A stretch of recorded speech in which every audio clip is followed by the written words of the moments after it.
I have found one of the best new moves in Rocket League, and you would not believe how effective it can be if you pull it off correctly. While the new move is sometimes hard to pull off, I do believe this has one of the highest skill ceilings, one of the hardest moves to read, and can be used in the most situations to be extremely effective. Imagine going to challenge a ball, and all of a sudden the ball is the other side of you. I'd like to introduce the Lightning Pop. Now, the video you're going to be watching doesn't have any in-game examples of it being used on actual opponents because I haven't had the chance to record it yet, but there will be a lot of free play and a private match with just me in it, just so that I could use the replay feature to show some of the other points of view and make you understand how hard it is to read, because it looks almost like you're going for a musty flick, and then all of a sudden the ball's going the complete opposite direction, or to the left or the right, or just popping over the opponent. And honestly, you can use it in so many directions if you do it correctly, but it does take a while to practice and get right, so the skill ceiling on this move is so high, and the situational uses of it, there's so many of them. So I'm gonna start getting into it now. I hope you enjoy, and yeah, just see if you could use this in your games, and you might make a few good moves, honestly. Now, as you'll see in this first clip, the move, you want to start dribbling with the ball towards the back of your car like this, and then you'll want to flip up without double jumping and lean back before flipping forwards to pop the ball up into the air and get it over the opponents. Now, as some of you more keen-eyed viewers may be able to tell, one of the main reasons that this is called the Lightning Pop, other than my name being Stormy, is you'll be travelling along in a straight line with the ball on top of your car, and then you pop it up and slightly behind you, and then you flick forwards to continue your momentum forward, kind of like a cartoon lightning bolt where they go in one straight line, back on themselves, and then straight forwards again. Now, the reason that I think this could be so effective is because you can flick it to the left, to the right. You can pop it straight up in the air, pop it forward, or even pop it quite a distance backwards. And honestly, even just killing the momentum, you can do whatever you want when you're in this position and hit it to wherever you want if you learn how to control your touch. And from everyone else's point of view, it looks like you're going to go for a type of flick or a musty flick, or once you get it above your car they'll think, oh, he's going for an air dribble, and then you hit it behind you to your teammate who's waiting after you've told them to take the shot, and then they're miles away after having jumped or pre-jumped to try and stop your attack, and it's an open net and it's an easy goal.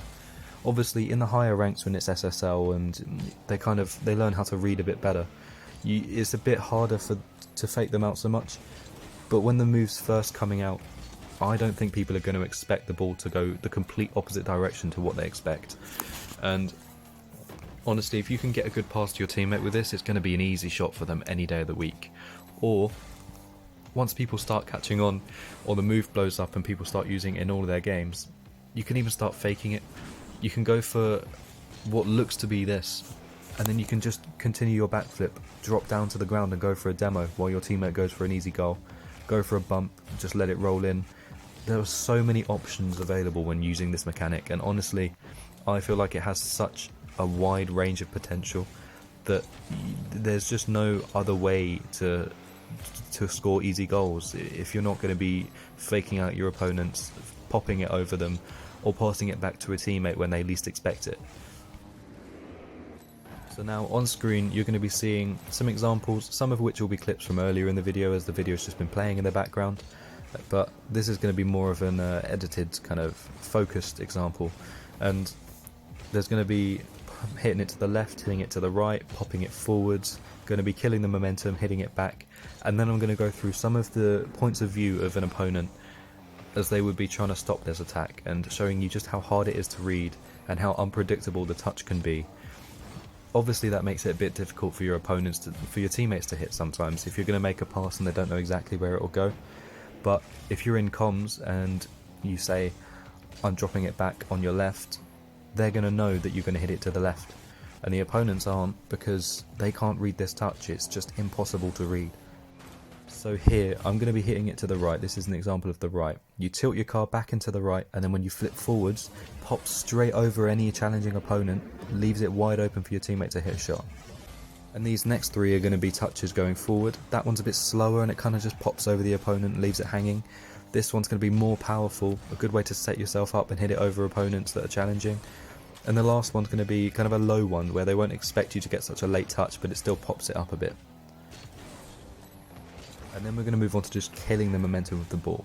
If you place yourself directly behind the ball like that, and you flip forwards, the ball is not going to go anywhere, and your opponents are going to be flying in front of you while the ball is behind you, and they're just going to be so lost. But if you have a teammate behind you and you want to pop it up just like that, place yourself still slightly under the ball, but a little bit further forwards, so like you're killing the momentum, but a bit lower. You just have to get a higher pop on the ball, and you'll be in the perfect position to hit it straight up in the air, leaving your teammate a really easy aerial shot. But now we're going to move on to what it looks like from the opponent's point of view, so that you can see just how difficult it is to read this move. See here, an opponent's coming towards the net and they jump, and you think they're going to air dribble. So you jump to challenge, and then all of a sudden the ball is flicked to your side and you have no idea what to do because you're stuck flying through the air.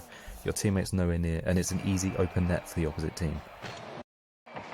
See here, when an opponent's taking it across the field and you go to stop their flick, and they pop it up behind them, so you're now out of position with an open net and their teammate's going for the shot because the ball is just in open space. There is just no stopping that. And it can even be used on defense. If you're taking it across your net because that's the only option and someone's going to challenge, flick it up behind them. It's an easy way to clear it past defenders. You've got an easy shot at then taking it down the field and scoring a goal, because it will be a 2v1 if you're in twos, or an open net if you're in ones.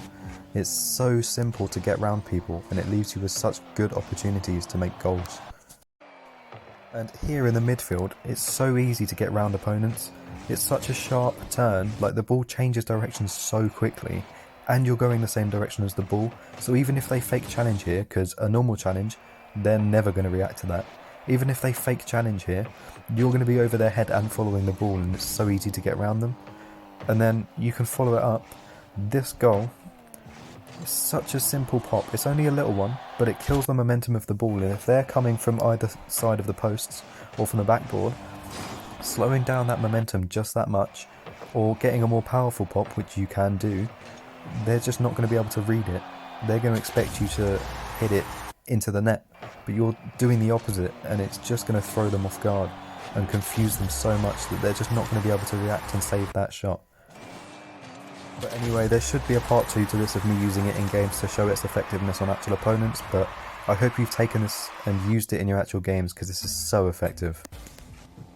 If you guys get any good clips using this move, feel free to upload them with the hashtag lightningpop and I will definitely have a look. But I hope you've enjoyed, I hope this is useful, and I'd love to see some examples. Goodbye.